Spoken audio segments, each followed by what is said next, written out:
I see the videos you post on Twitter, especially at the TD Garden. But it seems like Joe Mazzulla and Jaylen Brown are a couple of people, in my mind at least, that have grown in terms of basketball mindset. As someone who is with them in the press conferences, watches the games with them, and how they interact with each other on the bench, have you noticed that growth with Jaylen Brown and Joe Mazzulla? Because it almost feels like the game has almost slowed down for them a little bit as this postseason has gone on. Yeah, I think they're 2 people that have both grown quite a bit individually, and we see parts of it. We see kind of what they share with us, but we don't see everything. And I always like to, like, remind people that because I think, like, as someone who's, like I'm with the team all the time, but, like, I only see a snippet of what there is to see.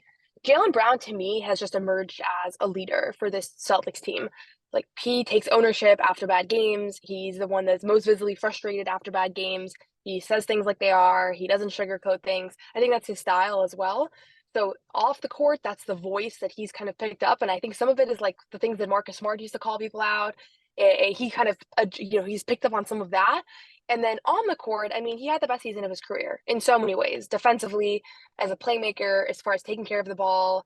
I guess free throws is the one area where it wasn't the best season of his career, but he was so efficient, and so I think people underrated it and just didn't pay attention to it that much because he had that really bad Eastern Conference Finals last year. So this to me was a big bounce back year for him. This entire playoff run, he has been just incredible. Like I don't think he's getting enough credit nationwide around like how good he's been. And then I was really glad to see him get the conference finals MVP because it made people have to pause and be like, oh, wait, like, what has he been doing this postseason?